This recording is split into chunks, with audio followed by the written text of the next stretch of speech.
शाम स्टूडेंट्स, मैं ज्योति शर्मा राजस्थान जीके की क्लास में आप सभी का स्वागत करती हूँ।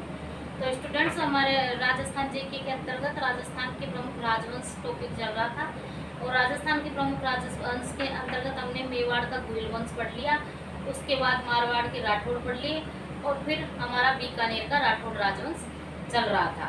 और बीकानेर का राठौड़ राजवंश लगभग पूरा होने वाला ही था। और उसके आगे हम नेक्स्ट चलते हैं शार्दुल सिंह। शार्दुल सिंह जो उनका शासनकाल है 1943 से 47 ईस्वी तक रहा। भारत की स्वतंत्रता एवं राजस्थान के एकीकरण के समय ये बीकानेर के शासक थे। जो शार्दुल सिंह है, जो भारत की स्वतंत्रता और जब राजस्थान का एकीकरण चल रहा था तब ये क्या थे, बीकानेर के शासक थे। और एकीकरण के समय विलय पत्र पर हस्ताक्षर करने वाली प्रथम रियासत बीकानेर थी, जिसके शासक शार्दुल सिंह ने 7 अगस्त 1947 को विलय पत्र पर हस्ताक्षर किए थे। और 7 अगस्त 1947 को विलय पत्र पर हस्ताक्षर करने के साथ ही बीकानेर भारत का एक अभिन्न अंग बन गया और ये राजस्थान राज्य के अंतर्गत सम्मिलित हो गया। तो स्टूडेंट्स, आपको पता होगा कि बीकानेर के जो राठौड़ राजवंश के राजा है वो वैसे तो बहुत ही समझदार थे, हर काम में आगे रहते थे। जब अंग्रेजों का साथ देने की बात थी, जब भी आगे थे हर काम में, मतलब वो सबसे पहले वो वक्त के अनुसार होते थे कि जैसा वक्त वैसे अपने आप को डाल लेते थे। अब इनको लग गया था कि भाई एकीकरण हो रहा है तो क्यों ना सबसे पहले खुद ही क्रेडिट ले ले। तो बीकानेर राजवंश में ये खासियत ही रही है। बीकानेर के गंगा सिंह को देख लो, वो लंदन तक को तीनों गोलमेज सम्मेलनों में सम्मिलित होने चले गए और अंग्रेजों की सहायता करने के लिए बीकानेर के सरदार सिंह अपनी सेना जो राजस्थान राज्य से बाहर पटियाला तक लेके गए।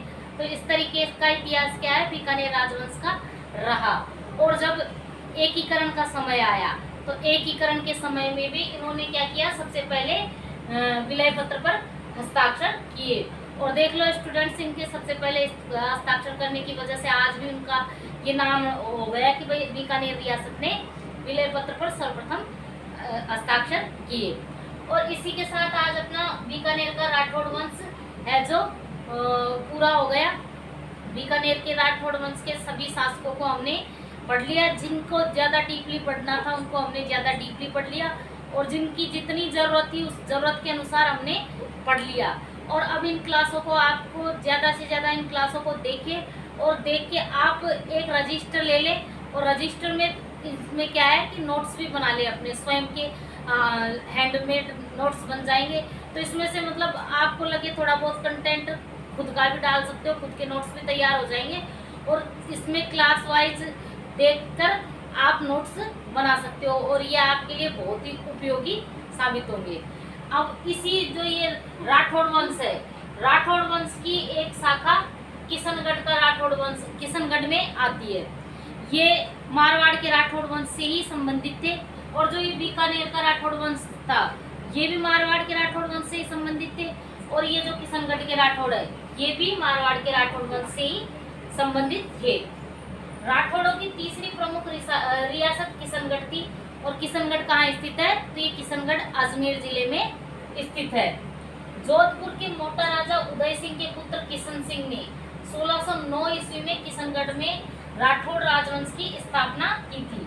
तो स्टूडेंट्स, आप जानते होंगे कि जो ये किशनगढ़ की रियासत है वो भी मारवाड़ से ही संबंधित है। और मारवाड़ के जो मोटा राजा उदय सिंह थे उनके पुत्र थे किशन सिंह और उन्होंने अपने ही नाम पर किशनगढ़ रियासत की क्या की, स्थापना की। और किशनगढ़ में 1609 में राठौड़ राजवंश की नींव डाली और राठौड़ राजवंश की स्थापना की किशनगढ़ में। और किशनगढ़ के एक शासक हुए थे सावंत सिंह नागरीदास। उनका नाम था सावंत सिंह, उनको नागरीदास भी कहा जाता था। और उनको नागरीदास इसलिए कहा जाता था क्योंकि वो भगवान कृष्ण के परम भक्त थे। भगवान कृष्ण की वो बहुत ज्यादा क्या किया करते थे, भक्ति किया करते थे। अब वो कृष्ण भक्त तो थे, कृष्ण भक्ति के साथ साथ ही उनके जो दरबार है, दरबार में एक नृत्यांगना आती थी और वो थी बनीटली।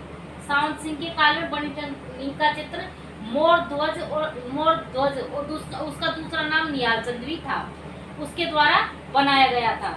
तो बनीठनी क्या है, उसके दरबार में जो सावंत सिंह थे उनके दरबार में नृत्यांगना थी, और नृत्यांगना थी और बनी ठनी बहुत अच्छा नृत्य करती थी। उसके साथ साथ वो इतनी ज़्यादा सुंदर थी कि मतलब उनको एक बार देखे तो मतलब देखते ही रह जाए, इस तरीके से सुंदर थी वो। और जो ये राजा थे सावंत सिंह, वो सावंत सिंह उनको बहुत ही मनी मन बहुत प्रेम करते थे बनी ठनी को। अब इनके दरबार में ये मोर ध्वज, जिसका दूसरा नाम निहाल चंद है, ये चित्रकार भी रहते थे। तो इनको राजा की मनोस्थिति का थोड़ा सा एहसास हो गया, राजा की मनोस्थिति का इनको पता लग गया। तो इन्होंने क्या है कि राधा के रूप में बनी ठनी का चित्रण कर दिया, बनी ठनी का चित्र बना दिया। और जो ये सावंत सिंह है, इनको कृष्ण के रूप में प्रस्तुत किया। और एक इन्होंने बनी ठनी का चित्र मतलब बहुत अच्छा बनी ठनी का चित्र बना दिया। और वो बनी ठनी का चित्र किस नाम से प्रसिद्ध है, तो इसको भारत की मोनालिसा कहा जाता है, इस बनी ठनी के चित्र को। और वो जो बनी ठनी थी उसको क्या है कि जब राजा ऐसे जब वो दरबार में नृत्य किया करती थी, तो जो राजा सावंत सिंह है तो उसको देखा करते थे और मनी मन उनसे बहुत प्रेम करते थे। लेकिन वो इस चीज़ को जाहिर नहीं कर सकते थे क्योंकि वो एक नृत्यांगना थी और वो राजा थे। तो राजा की भी अपनी कुछ मर्यादाएं होती है कि क्योंकि वो एक वैसे तो जिनके नहीं होती थी उनके लिए कोई मर्यादाएं नहीं थी, लेकिन जो मानते थे वो कृष्ण भक्त थे, तो वो मानते थे मर्यादाओं को, तो उनके लिए ये मर्यादा भी थी, तो वो जाहिर नहीं कर पाते थे इस चीज़ को। जो उनके दरबारी चित्रकार थे निहाल चंद मोर ध्वज, उन्होंने भाप के उनका चित्र बना दिया दोनों का, और दोनों का चित्र बना दिया। और बाद में ये चित्र क्या है, बहुत ज़्यादा फेमस हो गया है इनका ये चित्र। और इस चित्र को मतलब भारत की मोनालिसा भी कहा जाता है। और सावंत सिंह है जो किशनगढ़ के शासक सावंत सिंह, अंतिम समय में वृंदावन चले गए तथा वहीं उनकी मृत्यु हो गई। इसी के साथ अपना राठौड़ राजवंश पूरा हो गया। और कल मैं नए राजवंश के साथ आपके सामने उपस्थित होंगी। अपना नया टॉपिक स्टार्ट हो जाएगा नए राजवंश के साथ, और नए राजवंश को पढ़ेंगे।